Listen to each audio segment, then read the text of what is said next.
is an opportunity then, guys, that there's an opportunity in a lot of these rural communities? I mean, obviously, this sounds like it could work in a large metro, but obviously, you know, depending on who you listen to, there's anywhere from 15 to 40 million Americans that lack adequate broadband.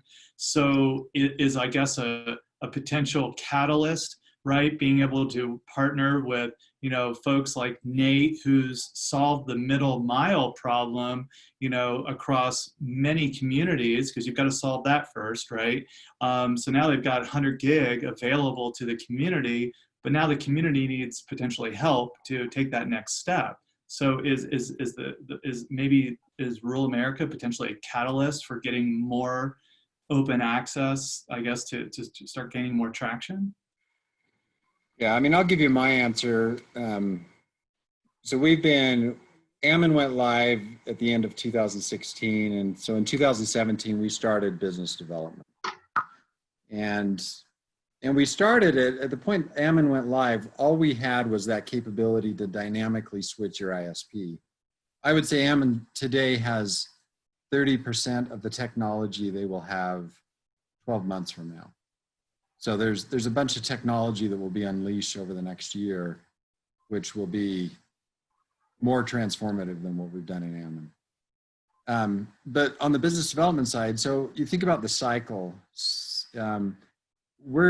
If you're working just with cities, it takes 2 to 3 years just the sales cycle. And that's to get them to start their feasibility report. And then you've got a year working on their feasibility report. And then you've got to build the network. And you may do that in 1, 2, or 3 years, depending on the size of the network.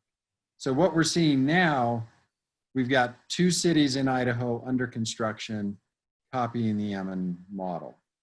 We've got a city in the Midwest, it's a county actually, in a county of 200,000, copying the Ammon model. And we've got a project in California that will start as a smaller project and then grow to a countywide project.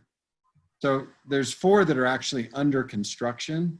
And then there's about 15 to 16 that are in the feasibility phase of the process. But you've got to sort of walk down the timeline in terms of how long this process takes. The thing that Greg has explored is, you know, the cities take 2 to 3 years on the sales cycle. Why don't we just skip that part, bring in capital, and start building networks? And that's the piece. Greg's been hammering at that. And I've spent the last year working on that same problem. If we can align capital with infrastructure projects, then I think you will see a very rapid transformation toward open access.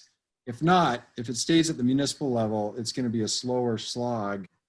And it's going to happen regionally where people see the impact and you start to see it bubbling up regionally.